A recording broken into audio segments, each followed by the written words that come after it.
how to get rid of bullying in your school, how to suffocate bullying in your school.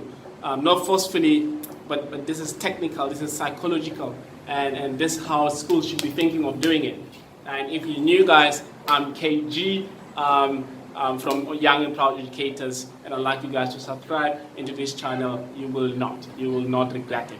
But how to do it, how to make sure that your children are not bullying other children, be it physically, emotionally, psychologically, any kind of bullying, how to make sure that it's suffocated in your school. How do you do it? Simple. We need to make sure that in our curriculum we have something that's called mindfulness. We need to make sure that in our curriculum that we teach our children compassion. We need to make sure that in our curriculum there's empathy. We need to make sure that in our curriculum there's self-awareness. We need to teach those things intentionally and practice them, not just to the children, but to everybody in the system. The teachers need to practice and teach them as well. Practice what you preach. And the staff members, all of them, be people working in the kitchen, they need to do that as well. People working in the garden, they need to do that as well. The school leaders, they need to do that as well. And why this? Why this? Why mindfulness? Why self-aware? Why self-compassion and empathy? Why those? A lot of guys speaking about it, and it's quite beautiful. Gary B speaks about it. I'm checking him out. He's big on compassion. But then I speak about that in reference to schools, because we have a lot of bullying that terrify a lot of children, terrify a lot of parents, because they fear that a lot of it, especially now during online teaching, learning, it happens in there, and they don't know what is happening with the children when they go online. Therefore, they rather not to.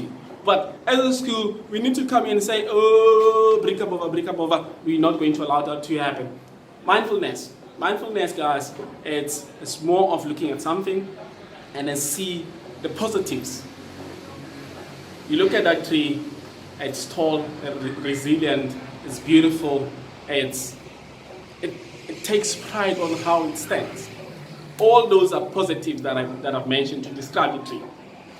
Then you're going to apply the same thing. You're going to teach your guys. This takes forever. You're going to teach your guys to apply the same thing when they speak about the next child.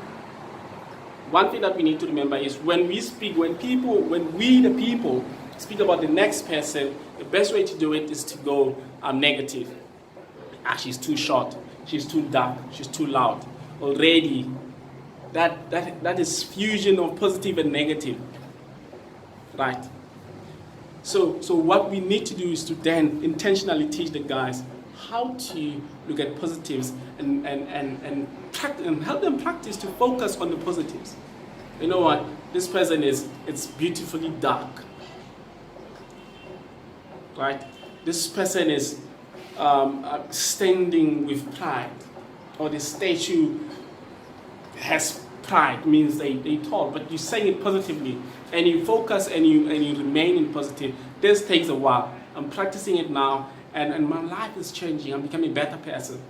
When I look at people, I then decide not to speak to people negatively, speak to my work negatively, speak to my sisters and brothers negatively, instead of focus on the positives and how they do things positively.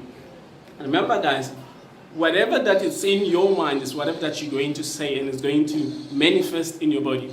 If you're thinking negative, that's what you're going to say, and that's what you're going to be. You're going to be negative.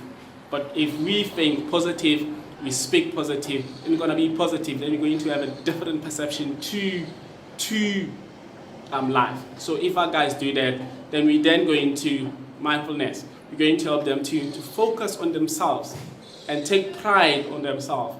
And once they do that, they will tend to understand who they are, which comes self-awareness, their abilities, things that they cannot do, and things that they can do, and help them to focus on positivity, things that they can do.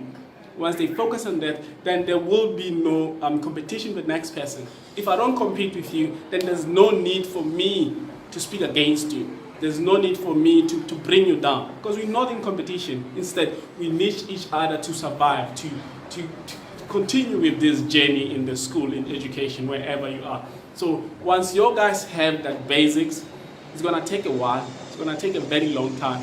But if we come together as a school, as a community, and we teach those self-awareness, compassion, like look at somebody, and instead of saying, oh, that person looks like they're hungry, or that person is wearing clothes that are not so clean, instead of saying, hey, this person is dirty, look at that person like, and teach children to ask themselves questions.